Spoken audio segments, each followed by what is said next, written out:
하나님의 평안이 가득한 성경 37구절 말씀. 사랑하는 형제자매 여러분, 이제 하나님의 말씀을 통해 참된 평안을 경험하는 거룩하고 귀한 시간을 가져보겠습니다. 오늘 하루 수고하신 여러분의 마음에 하나님께서 약속하신 평안이 강같이 흘러들어가기를 간절히 소망합니다. 하나님의 평안은 세상 그 무엇과도 비교할 수 없는 완전하고 영원한 평안입니다. 환경과 상황이 아무리 어려워도 변치 않는 하늘의 평안입니다. 지금 이 순간 모든 마음의 문을 활짝 열고 주님의 음성에 귀를 기울여 보시기 바랍니다.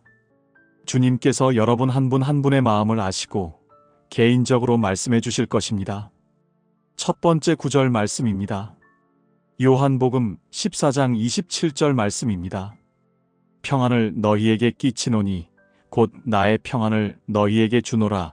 내가 너희에게 주는 것은 세상이 주는 것과 같지 아니하니라. 너희는 마음에 근심하지도 말고 두려워하지도 말라. 이 얼마나 놀라운 약속입니까? 예수님께서 직접 우리에게 평안을 주시겠다고 약속하셨습니다. 이 평안은 예수님 자신의 평안입니다. 십자가의 고통 가운데서도, 제자들의 배신 앞에서도, 죽음의 위협 속에서도 흔들리지 않으셨던 그 평안을 우리에게 주시겠다는 것입니다. 세상이 주는 평안은 환경이 좋을 때만 잠깐 머물다가 사라지지만, 예수님이 주시는 평안은 폭풍 가운데서도 우리 마음 깊은 곳을 채워주시는 영원한 평안입니다. 어떤 근심과 두려움도 이 평안 앞에서는 물러가게 됩니다. 지금 이 순간 여러분의 마음속에 있는 모든 근심과 두려움을 예수님께 맡겨드리시기 바랍니다. 두 번째 구절 말씀입니다. 빌립보서 4장 6절과 7절 말씀입니다. 아무것도 염려하지 말고 다만 모든 일에 기도와 간구로 너희 구할 것을 감사함으로 하나님께 아뢰라. 그리하면 모든 지각에 뛰어난 하나님의 평강이 그리스도 예수 안에서 너희 마음과 생각을 지키시리라. 아무것도 염려하지 말라는 말씀이 얼마나 큰 위로가 됩니까? 하나님은 우리가 아무것도 걱정하지 않기를 원하십니다. 대신 모든 것을 기도와 간구로 하나님께 아뢰라고 하십니다. 여기서 중요한 것은 감사함으로 아뢰다는 것입니다. 아직 응답받기 전에 미리 감사드리는 것입니다. 이것은 하나님을 신뢰한다는 표현입니다. 우리가 이렇게 기도할 때 하나님의 평강이 임합니다. 모든 지각에 뛰어나다는 것은 우리가 이해할 수 없을 정도로 놀라운 평강이라는 뜻입니다. 이 평강이 마치 파수꾼처럼 우리의 마음과 생각을 지키시며 어떤 근심도 들어올 수 없게 하십니다.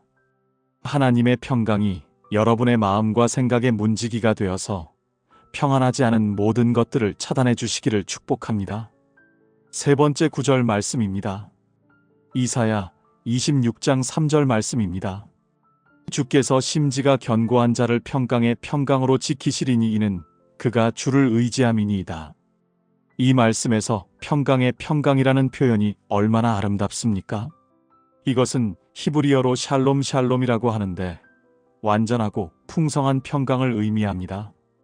단순한 평강이 아니라 이중의 평강, 겹겹이 쌓인 평강입니다. 마치 파도가 겹겹이 밀려와서 해변을 적시듯이 하나님의 평강이 물결치며 우리를 덮어주시는 것입니다. 그런데 이런 평강을 받는 조건이 있습니다. 심지가 견고해야 합니다. 심지가 견고하다는 것은 마음이 하나님께 고정되어 있다는 뜻입니다. 이리저리 흔들리지 않고 오직 하나님만 바라보는 마음입니다. 그리고 주를 의지한다는 것은 전적으로 하나님께만 의존한다는 의미입니다. 우리가 이렇게 하나님께만 마음을 고정하고 의지할 때 하나님께서 완전한 평강으로 우리를 에워싸 주십니다. 네 번째 구절 말씀입니다. 마태복음 11장 28절부터 30절까지 말씀입니다. 수고하고 무거운 짐진 자들아 다 내게로 오라. 내가 너희를 쉬게 하리라. 나는 마음이 온유하고 겸손하니 나의 멍에를 메고 내게 배우라. 그리하면 너희 마음이 쉼을 얻으리니 이는 나의 멍에는 쉽고 나의 짐은 가벼움이라. 이 얼마나 따뜻하고 위로가 되는 초대입니까? 예수님께서 친히 우리를 부르고 계십니다. 수고하고 무거운 짐을 진 자들이라고 하셨는데 이것이 바로 우리의 모습이 아닙니까? 인생의 짐들, 걱정의 짐들, 상처의 짐들, 실패의 짐들을 지고 힘겹게 살아가는 우리를 예수님이 부르고 계십니다. 내게로 오라고 하십니다. 다른 곳이 아니라 예수님께로 오라는 것입니다. 그리고 쉬게 해주시겠다고 약속하십니다. 예수님은 마음이 온유하고 겸손하신 분이십니다. 우리를 정죄하거나 책망하지 않으시고 온유함과 겸손함으로 받아주십니다. 예수님의 멍에는 쉽고 짐은 가벼우다고 하셨습니다. 세상의 멍에는 무겁고 억압적이지만 예수님의 멍에는 우리를 자유롭게 하고 쉼을 줍니다. 지금 여러분이 지고 있는 모든 무거운 짐들을 예수님께 맡겨드리고 그분이 주시는 참된 쉼을 경험하시기 바랍니다. 5번째 구절 말씀입니다. 시편 23편 1절과 2절 말씀입니다. 여호와는 나의 목자시니 내게 부족함이 없으리로다. 그가 나를 푸른 풀밭에 누이시며 쉴만한 물가로 인도하시는도다. 이 시편은 전 세계 모든 성도들이 가장 사랑하는 시편 중 하나입니다. 하나님을 목자로, 우리를 양으로 비유한 아름다운 시입니다. 목자는 양들의 모든 필요를 알고 돌봅니다. 언제 배고픈지, 언제 목마른지, 어디에 위험이 있는지, 어디에 좋은 풀이 있는지 다 알고 있습니다. 하나님도 우리의 목자가 되셔서 우리의 모든 필요를 아시고 채워주십니다. 그래서 부족함이 없다고 고백할 수 있는 것입니다. 푸른 풀밭은 풍성한 공급을 상징합니다. 마른 풀밭이 아니라 푸른 풀밭입니다. 하나님의 공급은 풍성하고 싱싱합니다. 그리고 그곳에 우리를 누이신다고 했습니다. 강제로 밀어넣으시는 것이 아니라 부드럽게 누이시는 것입니다. 쉴만한 물가는 평온하고 안전한 곳을 의미합니다. 급한 물살이 아니라 잔잔하고 평온한 물가로 인도하셔서 우리 영혼을 회복시켜 주십니다. 6번째 구절 말씀입니다. 시편 4편 8절 말씀입니다. 내가 평안히 눕고 자기도 하리니 나를 안전히 살게 하시는 이는 오직 여호와이시니이다. 이 말씀은 밤에 잠자리에 들 때 가장 좋은 말씀입니다. 평안히 눕고 잔다는 것이 얼마나 큰 축복인지 모릅니다. 많은 사람들이 걱정과 근심으로 잠을 이루지 못합니다. 내일 일이 걱정되고 해결되지 않는 문제들이 마음을 짓누르고 과거의 실수들이 괴롭히기도 합니다. 그런데 다윗은 평안히 잘 수 있다고 고백합니다. 그 이유는 하나님께서 안전히 살게 하시기 때문입니다. 우리가 잠들어 있는 동안에도 하나님은 깨어 계셔서 우리를 지켜주십니다. 하나님의 보호하심을 완전히 신뢰할 때 우리는 어떤 상황에서도 평안한 잠에 들 수 있습니다. 오늘 밤에도 하나님의 보호하심을 신뢰하며 평안히 주무시기 바랍니다. 7번째 구절 말씀입니다. 시편 46편 10절 말씀입니다. 이르시기를 너희는 가만히 있어 내가 하나님 됨을 알지어다. 내가 문나라 중에서 높임을 받으리라. 내가 세상 중에서 높임을 받으리라 하시도다. 가만히 있어라는 말씀이 얼마나 필요한 말씀입니까? 우리는 항상 무엇인가를 해야 한다고 생각합니다. 문제가 생기면 즉시 해결책을 찾으려 하고 어려운 상황이 오면 빨리 벗어나려고 발버둥칩니다. 그런데 하나님은 가만히 있으라고 하십니다. 모든 노력과 애씀을 멈추고 하나님께서 하나님이심을 인정하라는 뜻입니다. 우리가 할 수 있는 것에는 한계가 있지만 하나님께는 불가능이 없습니다. 우리가 조용히 있을 때 하나님께서 친히 역사하시고 영광을 받으십니다. 때로는 모든 것을 내려놓고 하나님의 절대 주권을 인정하며 고요히 기다리는 믿음이 필요합니다. 하나님께서 모든 문제를 해결하시고 놀라운 방법으로 길을 열어주실 것입니다. 8번째 구절 말씀입니다. 로마서 5장 1절 말씀입니다. 그러므로 우리가 믿음으로 의롭다 하심을 받았으니 우리 주 예수 그리스도로 말미암아 하나님과 화평을 누리자. 이 말씀은 복음의 핵심을 보여줍니다. 우리는 예수 그리스도를 믿음으로 의롭다 하심을 받았습니다. 우리의 행위나 공로가 아니라 오직 믿음으로 하나님 앞에 의로운 자가 되었습니다. 한때 우리는 죄로 인해 하나님과 원수되었던 관계였습니다. 하나님의 진노 아래 있었고 정죄받을 수밖에 없는 존재였습니다. 그런데 예수님의 십자가를 통해 이제는 하나님과 평화를 누리는 하나님의 자녀가 되었습니다. 화평을 누린다는 것은 더 이상 하나님과 적대 관계가 아니라 사랑하는 아버지와 자녀의 관계가 되었다는 뜻입니다. 이것보다 더 큰 평안이 어디에 있겠습니까? 하나님이 우리 편이 되셨고 우리를 사랑하시며 우리를 위해 모든 것을 합력하여 선을 이루어 주십니다. 이 놀라운 복음의 평안이 여러분의 마음 깊은 곳에 뿌리를 내리시기를 축복합니다.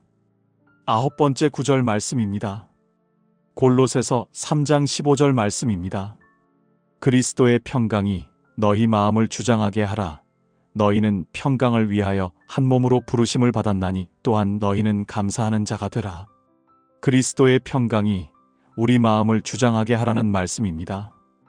주장한다는 것은 심판하고 다스린다는 뜻입니다.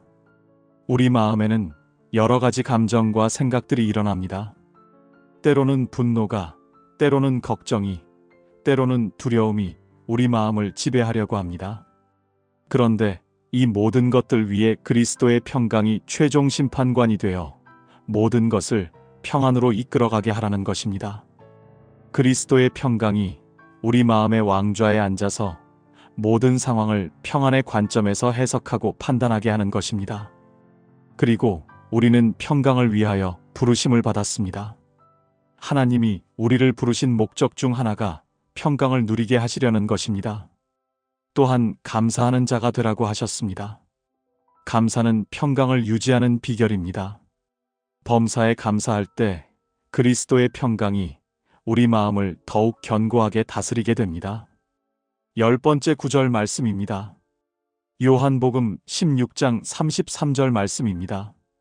이것을 너희에게 이르는 것은 너희로 내 안에서 평안을 누리게 하려 함이라. 세상에서는 너희가 환난을 당하나 담대하라. 내가 세상을 이기었노라. 이 말씀은 예수님께서 십자가를 앞두고 제자들에게 주신 마지막 당부 중 하나입니다. 예수님은 제자들이 앞으로 당할 환난을 미리 알고 계셨습니다. 박해도 있을 것이고 고난도 있을 것이며 어려움도 많을 것입니다. 그런데 예수님은 이것을 숨기지 않으시고 솔직하게 말씀하셨습니다. 세상에서는 환난을 당한다고 분명히 말씀하셨습니다. 하지만 동시에 담대하라고 격려해 주셨습니다. 왜 담대할 수 있습니까? 이미 예수님께서 세상을 이기셨기 때문입니다. 십자가와 부활을 통해서 죄와 사망과 마귀를 완전히 이기셨습니다. 그러므로 우리가 세상에서 환난을 당할지라도 예수님 안에서는 참된 평안을 누릴 수 있습니다. 환경적인 평안이 아니라 내적인 평안, 영적인 평안을 누릴 수 있는 것입니다. 폭풍이 몰아치는 바다 한복판에서도 배 안에 있으면 안전한 것처럼 세상의 환난 속에서도 예수님 안에 있으면 평안할 수 있습니다. 11번째 구절 말씀입니다. 이사야 30장 15절 말씀입니다. 주 여호와 이스라엘의 거룩하신 이가 이같이 말씀하시되 너희가 돌이켜 안연히 처하면 구원을 얻을 것이요 조용하고 신뢰하면 힘을 얻을 것이거늘 너희가 원하지 아니하고. 이 말씀은 이스라엘 백성들이 아수르의 침입을 받았을 때 주신 말씀입니다. 그들은 공포에 질려서 이집트의 도움을 구하려고 했습니다. 말과 병거와 군사들의 힘을 의지하려고 했습니다. 그런데 하나님께서는 전혀 다른 방법을 제시하셨습니다. 돌이켜 안연히 처하라고 하셨습니다.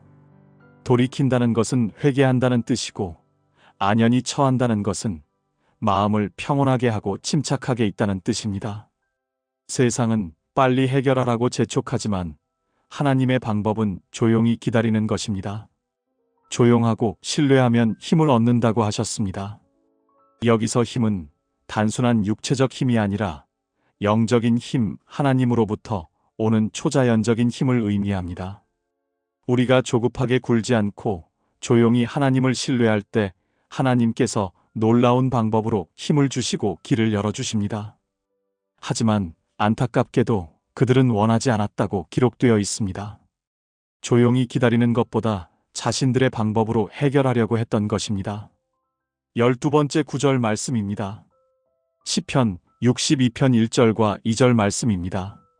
나의 영혼이 잠잠히 하나님만 바라며 나의 구원이 그에게서 나는도다. 오직 그만이 나의 반석이시요 나의 구원이시요 나의 요새이시니 내가 크게 흔들리지 아니하리로다. 이 시편은 다윗이 아들 압살롬의 반역으로 쫓겨다닐 때 쓴 시로 여겨집니다. 가장 어렵고 절망적인 상황에서 다윗이 고백한 믿음의 고백입니다. 영혼이 잠잠히 하나님만 바란다는 것은 모든 소음과 소란을 차단하고 오직 하나님께만 집중한다는 의미입니다. 잠잠히 바란다는 것은 말없이 고요히 기다린다는 뜻으로 어떤 조급함이나 불안함 없이 평온한 마음으로 하나님만을 향해 시선을 고정하는 것입니다. 구원이 하나님에게서 나온다고 고백합니다. 사람에게서 나오는 것이 아니라 오직 하나님에게서만 참된 구원이 나옵니다. 하나님은 우리의 반석이십니다. 반석은 견고하고 흔들리지 않는 것을 상징합니다. 세상의 모든 것은 변하고 흔들리지만 하나님만은 영원히 변함이 없으십니다. 또한 하나님은 우리의 요새이십니다. 요새는 적의 공격으로부터 보호해주는 안전한 피난처입니다. 하나님이 우리의 요새가 되실 때 그 어떤 공격도 우리를 해할 수 없습니다. 그래서 다윗은 크게 흔들리지 아니한다고 확신 있게 고백할 수 있었습니다. 13번째 구절 말씀입니다. 히브리서 4장 9절과 10절 말씀입니다. 그런즉 안식할 때가 하나님의 백성에게 남아있도다. 이미 그의 안식에 들어간 자는 하나님이 자기의 일을 쉬심과 같이 그도 자기의 일을 쉬느니라. 이 말씀은 하나님의 안식에 대해 말씀하고 있습니다. 구약시대 이스라엘 백성들에게는 안식일이 있었고 약속의 땅 가나안에서의 안식이 있었습니다. 하지만 이것들은 모두 그림자요 모형이었습니다. 참된 안식은 예수 그리스도 안에서 누리는 영적 안식입니다. 하나님께서 창조 후에 쉬셨듯이 우리도 하나님의 안식에 들어가면 우리의 모든 수고와 노력을 쉴 수 있습니다. 이것은 단순히 몸의 휴식이나 게으름을 의미하는 것이 아닙니다. 구원을 얻기 위한 종교적 노력, 하나님을 기쁘시게 하려는 인간적 수고, 완전해지려는 율법적 애씀을 모두 그치고 오직 예수님이 이루어 놓으신 구원의 은혜 안에서 쉬는 것을 의미합니다. 행위가 아닌 믿음으로, 노력이 아닌 은혜로, 수고가 아닌 안식으로 하나님과 교제하는 것입니다. 이런 안식이 하나님의 모든 백성에게 남아있다는 것은 얼마나 큰 축복입니까? 14번째 구절 말씀입니다. 시편 121편 3절과 4절 말씀입니다. 여호와께서 너의 발이 움직이지 아니하게 하시며 너를 지키시는 이가 졸지 아니하시리로다. 이스라엘을 지키시는 이는 졸지도 아니하고 주무시지도 아니하시리로다. 이 시편은 순례자들의 노래입니다. 예루살렘으로 올라가는 순례길이 험난하고 위험했기 때문에 하나님의 보호를 구하는 기도입니다. 발이 움직이지 않게 하신다는 것은 발을 헛디디지 않게 보호해 주신다는 뜻입니다. 산길을 걸을 때 한 번 발을 잘못 디디면 낭떠러지로 떨어질 수 있습니다. 하나님께서는 우리의 매 걸음걸음을 지켜주시고 안전한 길로 인도해 주십니다. 더 놀라운 것은 하나님이 한순간도 졸거나 주무시지 않으신다는 것입니다. 사람은 지치면 졸기 마련이고 밤에는 잠을 자야 합니다. 파수꾼도 때로는 졸거나 잠들 수 있습니다. 하지만 하나님은 다릅니다. 전능하신 하나님은 지치지도 않으시고 졸지도 주무시지도 않으시며 24시간 우리를 지켜주십니다. 우리가 잠들어 있는 동안에도 우리가 의식하지 못하는 순간에도 하나님은 깨어 계시며 우리의 생명과 안전을 책임져 주십니다. 이보다 더 확실한 보호가 어디에 있겠습니까? 이 하나님이 바로 우리의 하나님이십니다. 15번째 구절 말씀입니다. 시편 91편 1절과 2절 말씀입니다. 지극히 높으신 이의 은밀한 곳에 거주하는 자는 전능하신 이의 그늘 아래에 안전히 살리로다. 내가 여호와를 가리켜 말하기를 그는 나의 피난처요 나의 요새요 내가 의뢰하는 하나님이라 하리니. 이 시편은 하나님의 보호에 대한 가장 강력한 약속 중 하나입니다. 은밀한 곳에 거주한다는 것은 하나님과의 깊은 교제 가운데 거한다는 뜻입니다. 은밀한 곳은 세상의 소란함과 혼잡함을 떠나 하나님과 단둘이 있는 영적인 공간을 의미합니다. 기도의 자리, 말씀 묵상의 자리, 하나님과의 깊은 교통의 자리입니다. 이런 곳에 거하는 자에게는 특별한 보호가 약속됩니다. 전능하신 하나님의 그늘 아래 거하게 된다는 것입니다.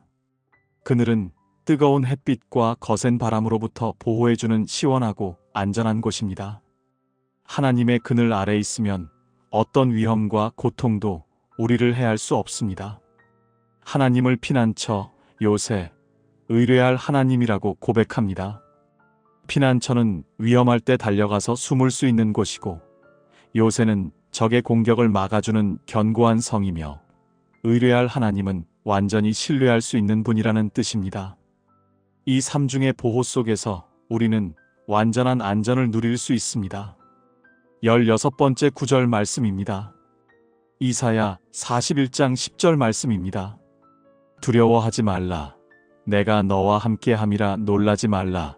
나는 내 하나님이 됨이라. 내가 너를 굳세게 하리라. 참으로 너를 도와주리라. 참으로 나의 의로운 오른손으로 너를 붙들리라. 이 말씀은 하나님께서 당신의 백성들에게 주시는 가장 확실한 약속 중 하나입니다. 두려워하지 말라는 명령과 함께 그 이유를 분명히 제시해 주십니다. 첫째, 하나님이 함께 하신다는 것입니다. 임마누엘 하나님이십니다. 둘째, 하나님이 우리의 하나님이 되신다는 것입니다. 개인적이고 인격적인 관계입니다. 셋째, 굳세게 해주신다는 것입니다. 우리가 연약할 때 힘을 주시고 강하게 해주십니다. 넷째, 도와주신다는 것입니다. 우리 혼자 감당할 수 없는 일들을 함께 감당해 주십니다. 다섯째, 의로운 오른손으로 붙들어 주신다는 것입니다. 하나님의 오른손은 권능의 손, 구원의 손입니다. 이 손으로 우리를 굳게 붙들어 주셔서 어떤 상황에서도 놓지 않으십니다. 참으로 참으로라는 이중 확언을 통해 이 약속이 얼마나 확실한지 강조해 주십니다. 이런 약속을 받은 우리가 무엇을 두려워하겠습니까? 사랑하는 여러분, 지금까지 16개의 소중한 말씀들을 함께 나누었습니다. 하나님의 말씀은 우리의 마음을 어루만지고 상처를 치유하며 두려움을 몰아내는 놀라운 능력이 있습니다. 이 말씀들이 여러분의 마음 깊은 곳에 보물처럼 간직되어서 어려운 순간마다 위로와 힘이 되기를 소망합니다. 하나님께서는 지금도 여러분과 함께 하시며 여러분을 사랑하시고 보호하시며 인도해주고 계십니다. 이 확실한 진리 위에서 깊은 평안을 누리시기 바랍니다. 17번째 구절 말씀입니다. 시편 27편 1절 말씀입니다. 여호와는 나의 빛이요 나의 구원이시니 내가 누구를 두려워하리요. 여호와는 내 생명의 능력이시니 내가 누구를 무서워하리요. 이 시편은 다윗의 찬송으로 하나님에 대한 절대적인 신뢰를 보여주는 아름다운 고백입니다. 하나님을 빛이라고 부르는 것은 매우 의미가 깊습니다. 빛은 어둠을 몰아내는 힘이 있습니다. 아무리 깊고 짙은 어둠이라도 작은 촛불 하나만 켜져도 어둠은 물러갑니다.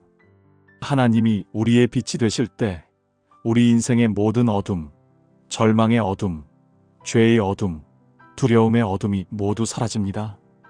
또한 빛은 길을 보여주는 역할을 합니다. 캄캄한 밤길을 걸을 때 등불이 있으면 앞길을 분별할 수 있듯이 하나님이 우리의 빛이 되셔서 우리가 걸어가야 할 길을 밝혀주십니다. 하나님은 또한 우리의 구원이십니다.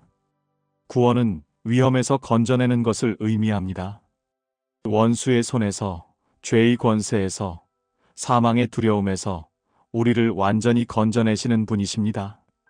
생명의 능력이라는 표현도 놀랍습니다. 하나님은 우리에게 단순히 생명을 주시는 것이 아니라 생명의 근원이 되시고 생명의 힘이 되어 주십니다.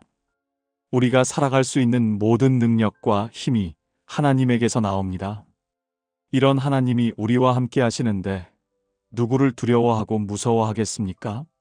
두 번의 반문을 통해 어떤 존재도 두렵지 않다는 강한 확신을 표현하고 있습니다. 18번째 구절 말씀입니다. 신명기 31장 6절 말씀입니다. 강하고 담대하라. 그들을 두려워하지 말라. 그들 앞에서 떨지 말라. 내 하나님 여호와 그가 너와 함께 가시며 결코 너를 떠나지 아니하시며 버리지 아니하시리라. 이 말씀은 모세가 죽기 전에 이스라엘 백성들에게 주는 마지막 격려의 말씀입니다. 그들은 이제 약속의 땅 가나안을 정복해야 하는 큰 도전 앞에 서 있었습니다. 그 땅에는 자신들보다 강한 민족들이 살고 있었고 견고한 성들이 있었습니다. 인간적으로 보면 불가능해 보이는 일이었습니다. 그런데 모세는 강하고 담대하라고 명령합니다. 이것은 단순한 격려가 아니라 하나님의 명령입니다. 두려워하지 말고 떨지 말라고 하셨습니다. 그 이유는 하나님이 함께 가시기 때문입니다. 여기서 함께 간다는 것은 동반자로서 함께 동행한다는 뜻입니다. 하나님이 우리보다 앞서 가시기도 하고 때로는 우리와 나란히 걸으시기도 하고 때로는 우리를 뒤에서 밀어주시기도 합니다. 어떤 상황에서든지 하나님은 우리와 함께 하십니다. 더 놀라운 것은 결코 떠나지도 버리지도 않으신다는 약속입니다. 결코라는 말은 절대로, 어떤 경우에도라는 뜻입니다.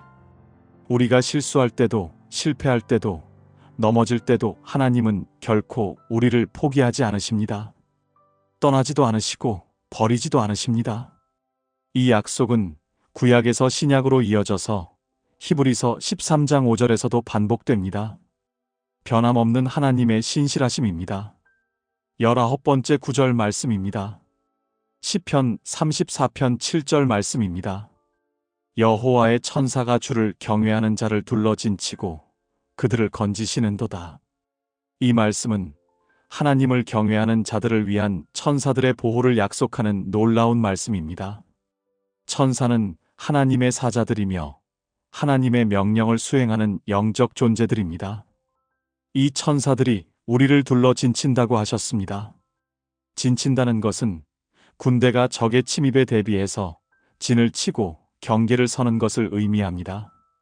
마치 경호원들이 중요한 인물을 사방에서 둘러싸고 보호하는 것처럼 하나님의 천사들이 우리 주위에 보호막을 형성한다는 뜻입니다. 우리 눈에는 보이지 않지만 영적 세계에서는 하나님의 천사들이 우리를 에워싸고 지키고 있습니다. 엘리사의 사환이 아람 군대를 보고 두려워할 때 엘리사가 그의 눈을 열어달라고 기도했더니 불말과 불병거가 산에 가득한 것을 본 사건이 있습니다. 이처럼 우리도 영안이 열린다면 우리를 지키는 하나님의 천사들을 볼 수 있을 것입니다. 그런데 이런 보호는 아무나 받는 것이 아닙니다. 주를 경외하는 자들이 받습니다. 경외한다는 것은 두려워한다는 뜻이 아니라 존경하고 사랑하며 순종한다는 의미입니다. 하나님을 진정으로 사랑하고 경외하는 자들에게 이런 특별한 보호가 약속되어 있습니다. 20번째 구절 말씀입니다. 베드로전서 5장 7절 말씀입니다. 너희 염려를 다 주께 맡기라. 이는 그가 너희를 돌보심이라. 이 말씀은 짧지만 매우 강력한 말씀입니다. 염려를 다 맡기라고 하셨습니다.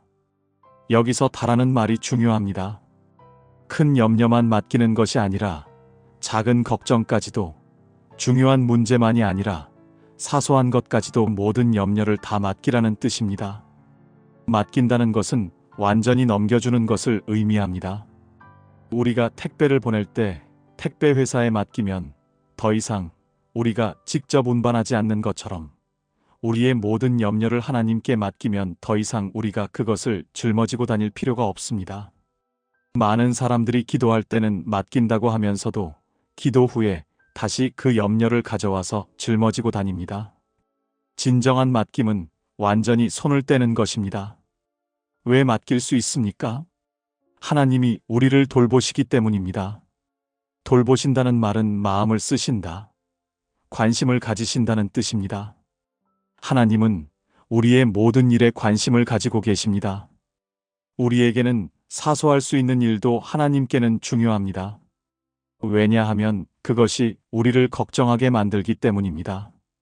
사랑하는 아버지가 자녀의 작은 걱정도 귀담아 듣는 것처럼 하나님도 우리의 모든 염려에 귀를 기울이시고 돌봐주십니다. 21번째 구절 말씀입니다. 빌립보서 4장 19절 말씀입니다. 나의 하나님이 그리스도 예수 안에서 영광 가운데 그 풍성한 대로 너희 모든 쓸 것을 채우시리라. 이 말씀은 바울이 빌립보 교회 성도들에게 준 축복의 선언입니다. 나의 하나님이라고 개인적으로 고백하는 것부터 시작됩니다. 하나님은 멀리 계신 분이 아니라 바로 나의 하나님, 개인적인 하나님이십니다. 이 하나님이 우리의 모든 쓸 것을 채우신다고 약속하셨습니다. 쓸 것이라는 말은 필요를 의미합니다. 우리의 모든 필요를 채우신다는 약속입니다. 육체적인 필요뿐만 아니라 정신적, 영적, 감정적 필요까지도 모두 포함됩니다. 그런데 어떻게 채우십니까? 영광 가운데 그 풍성한 대로 채우신다고 하셨습니다. 하나님의 영광은 하나님의 완전하심과 거룩하심을 나타내는 말입니다. 또한 풍성한 대로라는 것은 하나님의 무한한 자원을 의미합니다. 하나님은 가난하게 주시거나 억지로 주시는 분이 아닙니다. 하나님의 창고는 무궁무진합니다. 하나님의 사랑도, 은혜도, 능력도, 지혜도 모두 무한합니다. 이런 풍성함 가운데서 우리의 필요를 채워주십니다. 그리고 그리스도 예수 안에서라고 하셨습니다. 모든 하나님의 축복은 예수 그리스도를 통해서 우리에게 전달됩니다. 예수님이 통로가 되셔서 하나님의 모든 좋은 것들이 우리에게 흘러옵니다. 22번째 구절 말씀입니다. 시편 37편 4절과 5절 말씀입니다. 또 여호와를 기뻐하라. 그가 내 마음의 소원을 내게 이루어 주시리로다. 내 길을 여호와께 맡기라. 그를 의지하면 그가 이루시고. 이 말씀은 하나님을 기뻐하는 자에게 주어지는 놀라운 약속입니다. 여호와를 기뻐하라는 명령부터 시작됩니다. 기뻐한다는 것은 즐거워한다는 뜻입니다. 하나님을 즐거워하고 하나님 안에서 만족을 찾는 것입니다. 세상 것들에서 기쁨을 찾는 것이 아니라 하나님 자체가 우리의 기쁨이 되는 것입니다. 하나님의 사랑을 생각할 때 기쁘고 하나님의 은혜를 묵상할 때 즐겁고 하나님과 교제할 때 행복한 것입니다. 이렇게 하나님을 기뻐할 때 하나님께서 우리 마음의 소원을 이루어 주신다고 약속하셨습니다. 마음의 소원은 우리의 깊은 갈망을 의미합니다. 그런데 흥미로운 것은 하나님을 참으로 기뻐하는 사람의 소원은 하나님의 뜻과 일치하게 된다는 것입니다. 하나님을 사랑하고 기뻐할수록 우리의 소원도 하나님이 기뻐하시는 것들로 변화됩니다. 그래서 하나님께서 기꺼이 그 소원을 이루어 주실 수 있는 것입니다. 또한 우리 길을 여호와께 맡기라고 하셨습니다. 길은 우리의 인생 여정을 의미합니다. 우리의 계획, 우리의 미래, 우리의 모든 길을 하나님께 맡기고 그분을 의지할 때 하나님께서 친히 이루어 주신다는 약속입니다. 23번째 구절 말씀입니다. 마태복음 6장 26절 말씀입니다. 공중의 새를 보라. 심지도 않고 거두지도 않고 창고에 모아들이지도 아니하되 너희 하늘 아버지께서 기르시나니 너희는 이것들보다 귀하지 아니하냐? 이 말씀은 예수님께서 산상수훈에서 염려하지 말라고 가르치시면서 하신 말씀입니다. 공중의 새를 보라고 하셨습니다. 새들은 농사를 짓지도 않고 추수를 하지도 않으며 곳간에 저장하지도 않습니다. 내일을 위해 저축하지도 않고 미래를 위해 계획을 세우지도 않습니다. 그런데도 새들이 굶어 죽는 것을 본 적이 있습니까? 하나님께서 친히 기르시기 때문입니다. 기르신다는 것은 먹이시고 돌보신다는 뜻입니다. 하나님께서 새들에게 필요한 모든 것을 공급해 주십니다. 봄이 되면 벌레들이 나와서 새들의 먹이가 되고, 여름에는 열매들이 익어서 새들이 먹을 수 있게 됩니다. 이 모든 것이 우연이 아니라 하나님의 섭리입니다. 그런데 너희는 이것들보다 귀하지 않느냐고 반문하셨습니다. 하나님께서 작은 새들도 이토록 세심하게 돌보시는데, 하물며 하나님의 형상으로 지음받고 하나님의 자녀가 된 우리를 어찌 돌보지 않으시겠느냐는 논리입니다. 이것을 대소비교 논증이라고 합니다. 작은 것도 하나님이 돌보시는데 큰 것을 돌보지 않을 리가 없다는 것입니다. 우리는 새보다 훨씬 귀한 존재입니다. 하나님의 특별한 사랑을 받는 존재입니다.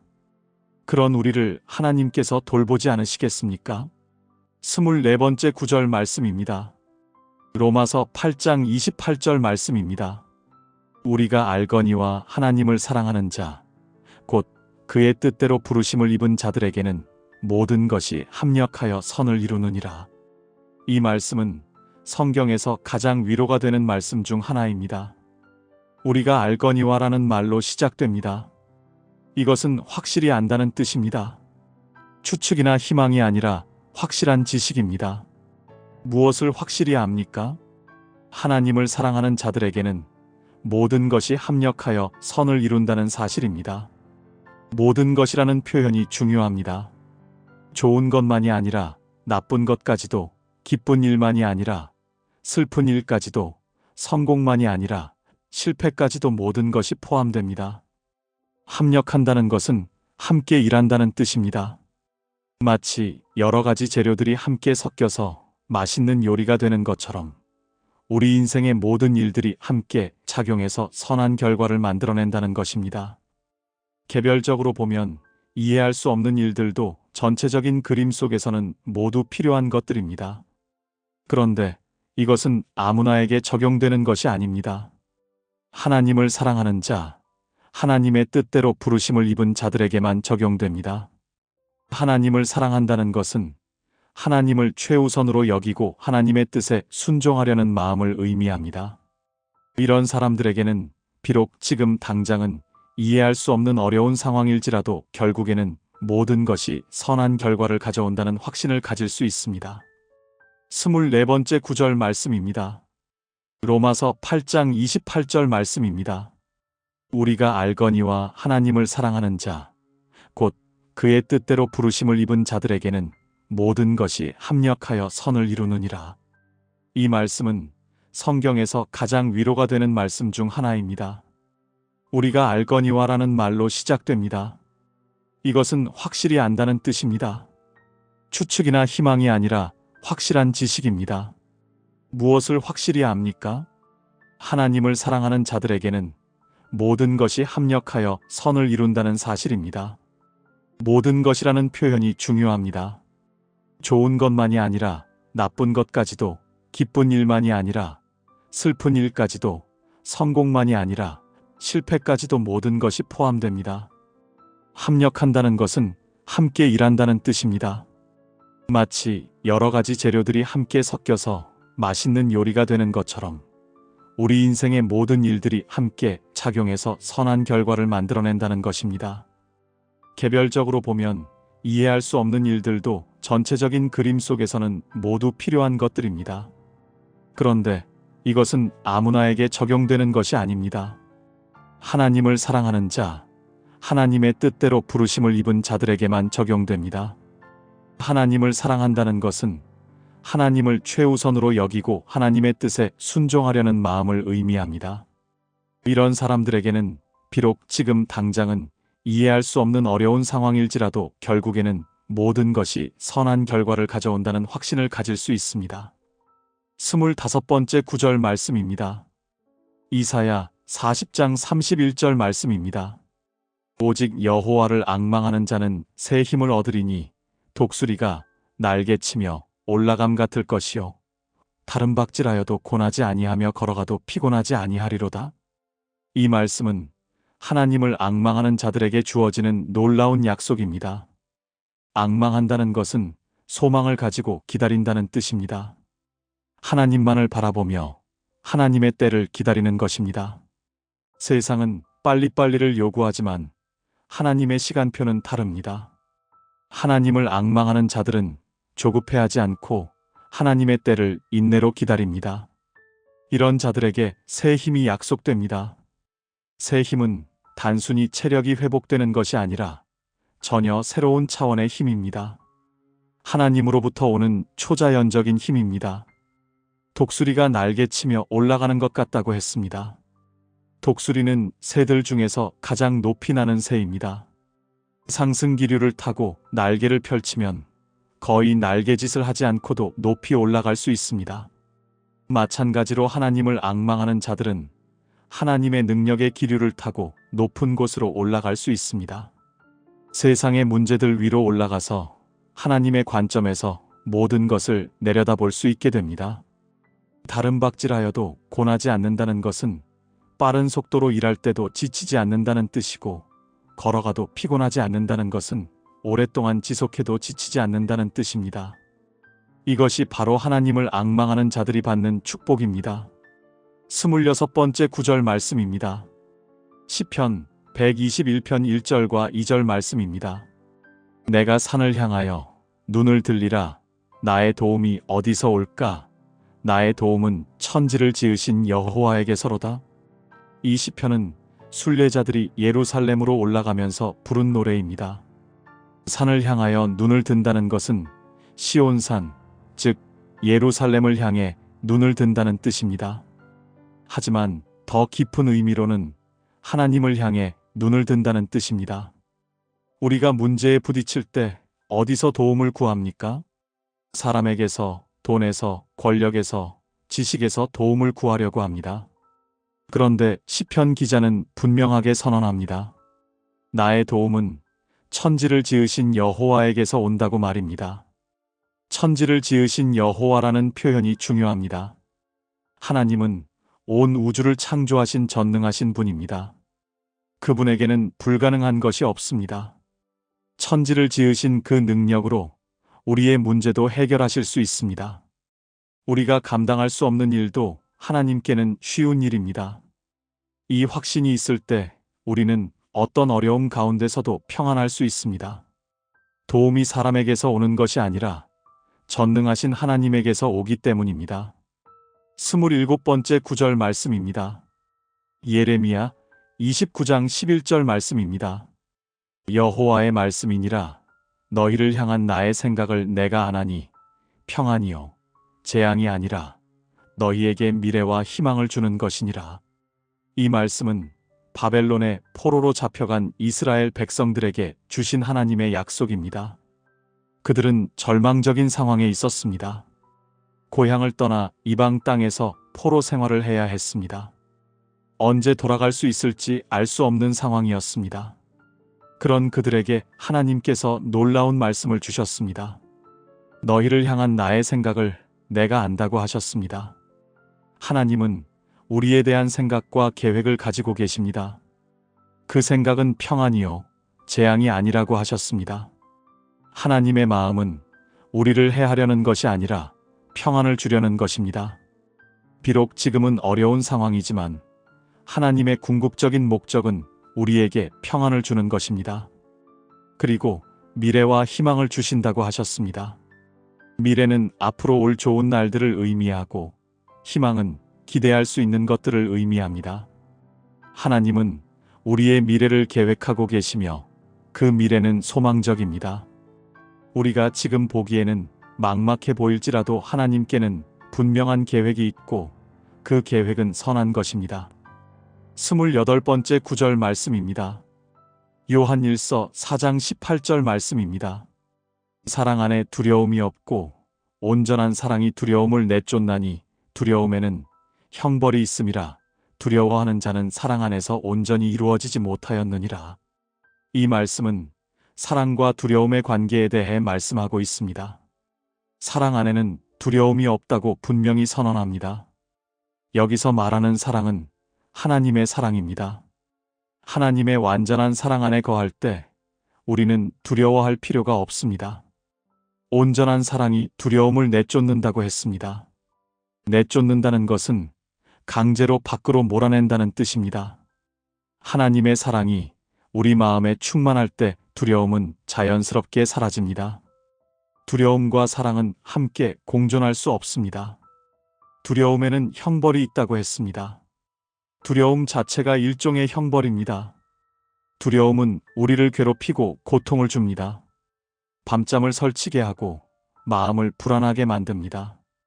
반면에 사랑은 평안과 안전감을 줍니다. 하나님의 사랑을 확신할 때 우리는 어떤 상황에서도 두려워하지 않을 수 있습니다. 두려워하는 자는 사랑 안에서 온전히 이루어지지 못한 자입니다. 즉, 하나님의 사랑을 완전히 깨닫지 못한 상태입니다. 하나님의 사랑을 더 깊이 알아갈수록 두려움은 사라지고 평안이 자리 잡게 됩니다. 29번째 구절 말씀입니다. 시편 139편 9절과 10절 말씀입니다. 내가 새벽 날개를 치며 바다 끝에 가서 거주할지라도 거기서도 주의 손이 나를 인도하시며 주의 오른손이 나를 붙드시리이다. 이 시편은 하나님의 무소부재하심을 노래한 아름다운 시입니다. 새벽 날개를 친다는 것은 매우 빠른 속도를 의미합니다. 새벽빛이 동쪽에서 서쪽으로 순식간에 퍼져나가는 것처럼 빠른 속도로 이동한다는 뜻입니다. 바다 끝은 당시 사람들이 생각하는 땅의 끝을 의미합니다. 즉, 이 세상에서 가장 멀리 떨어진 곳을 말합니다. 서로 우리가 하나님으로부터 가장 멀리 떨어진 곳에 있을지라도 거기서도 하나님의 손이 우리를 인도한다고 하셨습니다. 하나님은 어디에나 계신 분입니다. 우리가 어디에 있든지 하나님은 우리와 함께 하십니다. 인도한다는 것은 길을 가르쳐주고 이끌어준다는 뜻입니다. 우리가 길을 잃었을 때도 하나님께서 바른 길로 인도해 주십니다. 또한 하나님의 오른손이 우리를 붙든다고 하셨습니다. 오른손은 힘의 상징입니다. 하나님의 능력의 손으로 우리를 굳게 붙드심으로 우리는 떨어질 염려가 없습니다. 이 얼마나 큰 위로입니까? 우리가 어디에 있든지 하나님이 함께 하시고 인도하시며 붙들어 주십니다. 30번째 구절 말씀입니다. 여호수아 1장 9절 말씀입니다. 내가 네게 명령한 것이 아니냐 강하고 담대하라 두려워하지 말며 놀라지 말라 내가 어디로 가든지 내 하나님 여호와가 너와 함께 하느니라 하시니라. 이 말씀은 여호수아가 모세의 뒤를 이어 이스라엘의 지도자가 되었을 때 하나님께서 주신 격려의 말씀입니다. 여호수아는 큰 부담을 느꼈을 것입니다. 모세와 같은 위대한 지도자의 뒤를 잇는다는 것, 그리고 가나안 정복이라는 어려운 임무를 감당해야 한다는 것이 얼마나 큰 부담이었겠습니까? 그런 여호수아에게 하나님께서는 내가 네게 명령한 것이 아니냐고 하시며 강하고 담대하라고 명령하셨습니다. 이것은 단순한 격려가 아니라 하나님의 명령입니다. 하나님께서 명령하신 것은 반드시 순종해야 할 것입니다. 두려워하지 말며 놀라지 말라고 하셨습니다. 두려움과 놀람은 우리의 자연스러운 반응이지만 하나님은 이것을 금지하셨습니다. 왜냐하면 하나님이 함께 하시기 때문입니다. 내가 어디로 가든지 내 하나님 여호와가 너와 함께 한다는 약속입니다. 장소에 상관없이, 상황에 상관없이 하나님께서 함께 하신다는 것입니다. 이 약속은 여호수아에게만 주어진 것이 아니라 모든 하나님의 백성들에게 주어진 약속입니다. 31번째 구절 말씀입니다. 고린도후서 12장 9절 말씀입니다. 그가 내게 이르시되 내 은혜가 내게 족하다 이는 내 능력이 약한 데서 온전하여짐이라 하신지라. 그러므로 도리어 나의 약한 것들에 대하여 자랑하리니 이는 그리스도의 능력이 내게 덮이게 하려 함이라. 이 말씀은 바울이 자신의 가시, 즉 육체의 질병이나 연약함에 대해 3번 기도했을 때 하나님께서 주신 응답입니다. 바울은 이 가시를 제거해달라고 간절히 기도했지만 하나님께서는 제거해 주시지 않고 대신 이 놀라운 약속을 주셨습니다. 내 은혜가 내게 족하다고 하셨습니다. 은혜가 족하다는 것은 하나님의 은혜만으로도 충분하다는 뜻입니다. 우리에게 부족한 것이 있어도 하나님의 은혜로 충분히 감당할 수 있다는 것입니다. 하나님의 능력이 약한 데서 온전하여진다고 하셨습니다. 이것은 놀라운 역설입니다. 우리가 강할 때가 아니라 약할 때 하나님의 능력이 더욱 분명하게 나타난다는 것입니다. 우리의 약함이 하나님의 능력을 더욱 돋보이게 합니다. 그래서 바울은 자신의 약한 것들에 대하여 자랑한다고 했습니다. 세상은 약함을 부끄러워하지만 성도는 약함을 자랑할 수 있습니다. 왜냐하면 그 약함을 통해 그리스도의 능력이 나타나기 때문입니다. 그리스도의 능력이 덮인다는 것은 장막처럼 우리를 덮어주신다는 뜻입니다. 우리의 연약함 위에 그리스도의 능력이 임하시는 것입니다. 32번째 구절 말씀입니다. 시편 30편 5절 말씀입니다. 그의 진노는 잠깐이요 그의 은총은 평생이로다. 저녁에는 울음이 기숙할지라도 아침에는 기쁨이 오리로다. 이 말씀은 하나님의 성품에 대한 놀라운 계시입니다. 하나님의 진노는 잠깐이라고 했습니다. 하나님께서는 죄에 대해 진노하시지만 그 진노는 영원하지 않습니다. 잠깐 동안만 지속됩니다. 반면에 하나님의 은총은 평생이라고 했습니다. 하나님의 사랑과 자비와 은혜는 우리 평생 동안 지속됩니다. 진노는 잠깐이지만 은총은 평생입니다. 이 얼마나 큰 위로입니까? 저녁에는 울음이 기숙할지라도 아침에는 기쁨이 온다고 하셨습니다. 울음이 기숙한다는 것은 밤새도록 울음과 함께 지낸다는 뜻입니다. 때로는 슬픔과 고통이 밤새도록 우리를 괴롭힐 수 있습니다. 하지만 그것이 영원하지 않습니다. 아침이 되면 기쁨이 온다고 약속하셨습니다. 아침은 새로운 시작을 상징합니다. 하나님께서는 새로운 날에 새로운 기쁨을 주십니다. 밤의 어둠이 아무리 깊어도 아침은 반드시 옵니다. 마찬가지로 우리 인생의 어둠도 영원하지 않습니다. 하나님께서 기쁨의 아침을 가져다 주실 것입니다. 33번째 구절 말씀입니다. 이사야 43장 2절 말씀입니다. 내가 물 가운데로 지날 때에 내가 너와 함께 할 것이라. 강을 건널 때에 물이 너를 침몰하지 못할 것이며 내가 불 가운데로 지날 때에 타지도 아니할 것이요 불꽃이 너를 사르지도 못하리니. 이 말씀은 하나님께서 이스라엘 백성들에게 주신 보호의 약속입니다. 물과 불은 인간이 감당하기 어려운 위험한 원소들을 상징합니다. 물 가운데로 지날 때라고 했는데 이것은 피할 수 없는 어려움을 의미합니다. 때로는 우리도 피할 수 없는 어려움을 통과해야 할 때가 있습니다. 그런데 하나님께서는 내가 너와 함께 할 것이라고 약속하셨습니다. 혼자 지나가는 것이 아니라 하나님과 함께 지나가는 것입니다. 강을 건널 때에 물이 침몰하지 못한다고 하셨습니다. 물이 우리를 삼키지 못한다는 뜻입니다. 불 가운데로 지날 때에도 타지 않고 불꽃이 사르지 못한다고 하셨습니다. 이것은 문자 그대로 물과 불에 대한 보호이기도 하지만 더 깊은 의미로는 인생의 모든 시련과 고난으로부터의 보호를 의미합니다. 하나님께서 함께 하시면 어떤 어려움도 우리를 해할 수 없습니다. 시련을 피하는 것이 아니라 시련을 통과할 때 안전하게 통과할 수 있게 해주시는 것입니다. 34번째 구절 말씀입니다. 고린도후서 1장 3절과 4절 말씀입니다.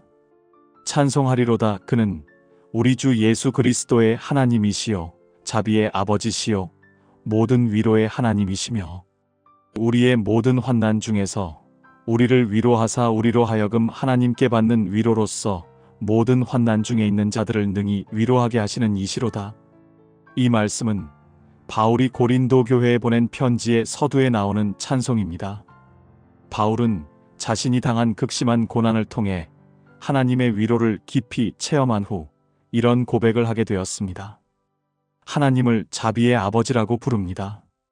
자비는 불쌍히 여기는 마음, 긍휼히 여기는 마음을 의미합니다. 하나님은 우리의 연약함과 고통을 보시고 마음 아파하시는 자비로운 아버지이십니다. 세상의 아버지들도 자녀가 아프면 함께 아파하고 걱정합니다. 하물며 완전하신 하나님 아버지께서 우리의 고통을 모르시겠습니까? 하나님은 우리보다 더 우리를 아끼시고 사랑하시는 분입니다. 또한 하나님을 모든 위로의 하나님이라고 부릅니다. 위로는 헬라어로 파라클레시스인데 곁에서 도와준다는 뜻입니다.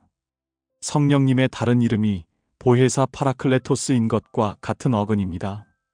하나님은 우리 곁에 와서 직접 위로해 주시는 분입니다.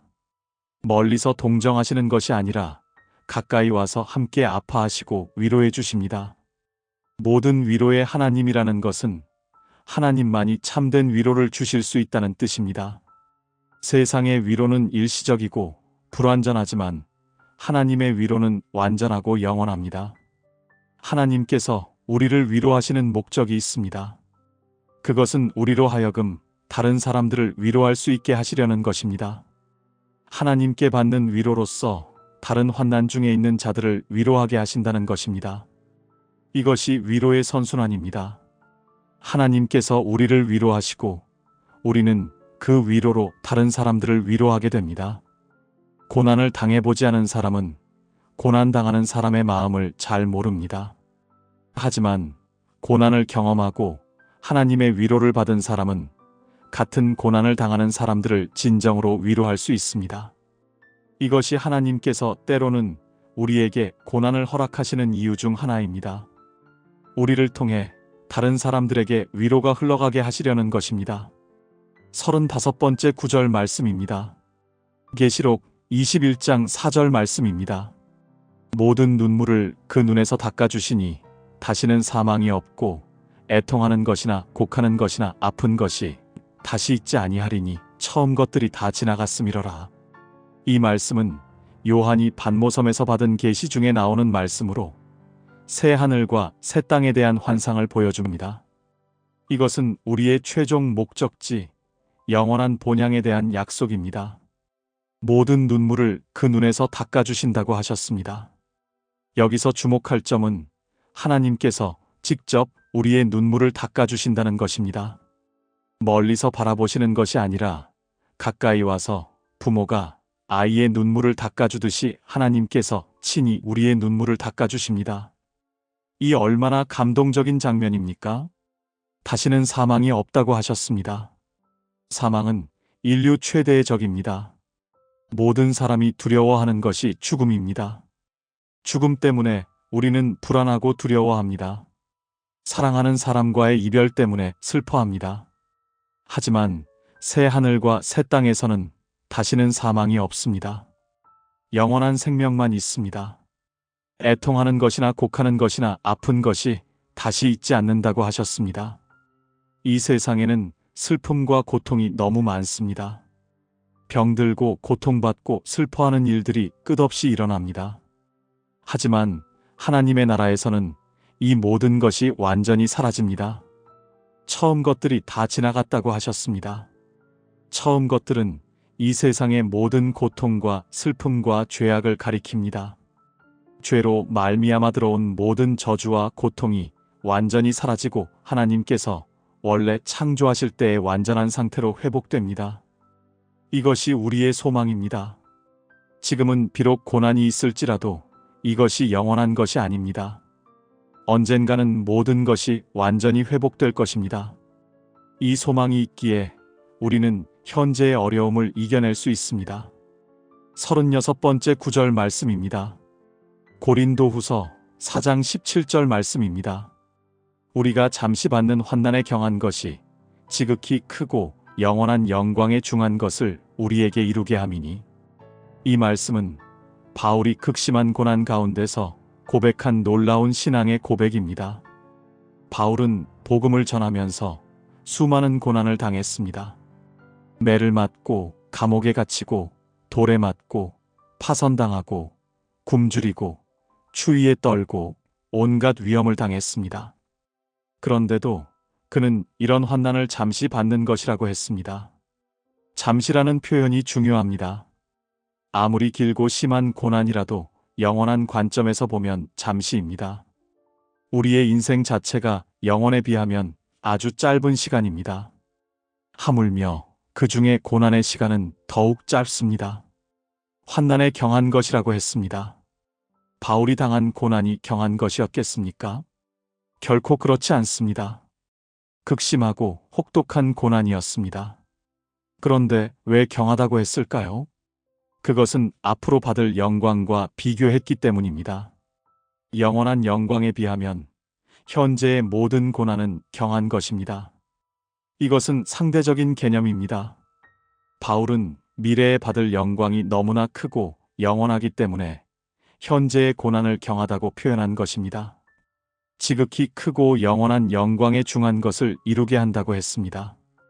현재의 고난이 미래의 영광을 이루게 한다는 것입니다. 고난 자체가 영광을 만들어내는 것은 아니지만 고난을 통해서 우리의 믿음이 정련되고 성품이 다듬어져서 영광에 합당한 자가 되게 하신다는 뜻입니다. 마치 금이 불로 정련되어 순금이 되듯이 우리도 고난의 용광로를 통과하면서 하나님의 영광에 참여할 자격을 갖추게 됩니다. 지극히 크다는 것은 상상할 수 없을 만큼 크다는 뜻이고 영원하다는 것은 끝이 없다는 뜻입니다. 잠시 받는 경한 환난과 지극히 크고 영원한 영광을 대조해보면 우리가 얼마나 유리한 거래를 하고 있는지 알 수 있습니다. 37번째 구절 말씀입니다. 요한복음 14장 1절부터 3절까지 말씀입니다. 너희는 마음에 근심하지 말라. 하나님을 믿으니 또 나를 믿으라. 내 아버지 집에 거할 곳이 많도다. 그렇지 않으면 너희에게 일렀으리라. 내가 너희를 위하여 곳을 예비하러 가노니 가서 너희를 위하여 곳을 예비하면 내가 다시 와서 너희를 내게로 영접하여 나 있는 곳에 너희도 있게 하리라. 이 말씀은 예수님께서 십자가를 앞두고 제자들에게 주신 위로와 소망의 말씀입니다. 제자들은 예수님께서 떠나신다는 말씀을 듣고 큰 근심에 빠졌습니다.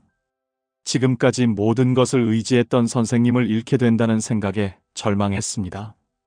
그런 제자들에게 예수님께서는 마음에 근심하지 말라고 하셨습니다. 이것은 단순한 위로가 아니라 명령입니다. 근심하지 말라는 것은 걱정하지 말라는 뜻입니다. 하나님을 믿으니 또 나를 믿으라고 하셨습니다. 믿음이 근심을 이기는 길입니다. 하나님을 믿고 예수님을 믿을 때 근심할 이유가 없어집니다. 왜냐하면 모든 것이 하나님과 예수님의 손안에 있기 때문입니다. 내 아버지 집에 거할 곳이 많다고 하셨습니다. 아버지 집은 하나님의 나라, 천국을 의미합니다. 거할 곳이 많다는 것은 모든 성도들을 위한 충분한 공간이 준비되어 있다는 뜻입니다. 우리가 걱정할 것은 자리가 없을까 하는 것이 아니라 그곳에 들어갈 자격이 있는가 하는 것입니다. 예수님께서 우리를 위하여 곳을 예비하러 간다고 하셨습니다. 예수님의 승천은 우리를 버리고 가신 것이 아니라 우리를 위해 처소를 준비하러 가신 것입니다. 예수님께서는 지금도 하늘에서 우리를 위해 처소를 준비하고 계십니다. 그리고 때가 되면 다시 오셔서 우리를 영접하시겠다고 약속하셨습니다. 영접한다는 것은 귀한 손님을 맞이한다는 뜻입니다. 예수님께서 우리를 귀한 존재로 여기시고 친히 맞아주시겠다는 것입니다. 나 있는 곳에 너희도 있게 하리라는 약속은 얼마나 감격적입니까? 예수님께서 계신 곳에 우리도 함께 있게 된다는 것입니다. 영원히 예수님과 함께 살게 된다는 약속입니다. 이보다 더 큰 소망이 어디 있겠습니까?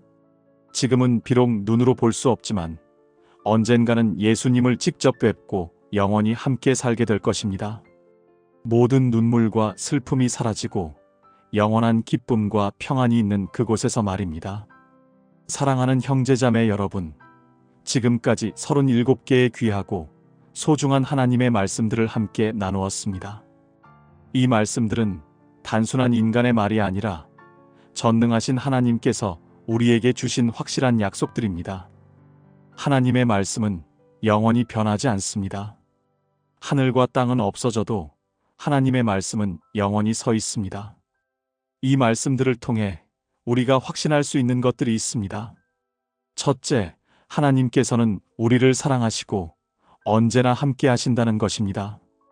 둘째, 하나님께서는 우리의 모든 필요를 아시고 채워주신다는 것입니다.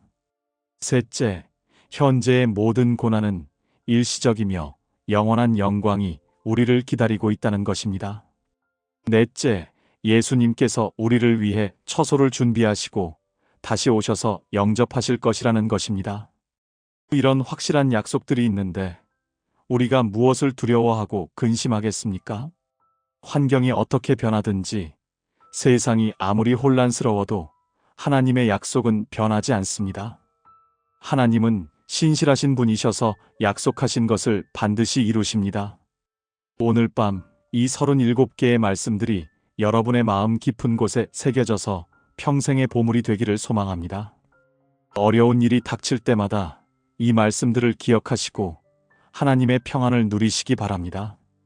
슬픈 일이 있을 때는 하나님의 위로를 받으시고, 두려운 일이 있을 때는 하나님의 보호하심을 신뢰하시며, 절망스러운 일이 있을 때는 하나님의 소망을 붙드시기 바랍니다.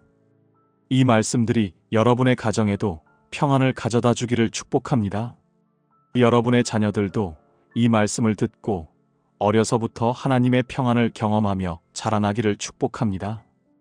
여러분의 모든 사업과 일터에도 이 평안이 임하기를 축복합니다. 마지막으로 우리 주 예수 그리스도의 은혜와 하나님의 사랑과 성령님의 교통하심이 여러분과 여러분의 가정 위에 지금부터 영원토록 함께 하시기를 간절히 축복합니다. 오늘 밤 깊은 평안 속에서 단잠을 주무시고 내일 아침에는 새로운 소망과 기쁨으로 일어나시기를 주님의 이름으로 축복합니다. 아멘.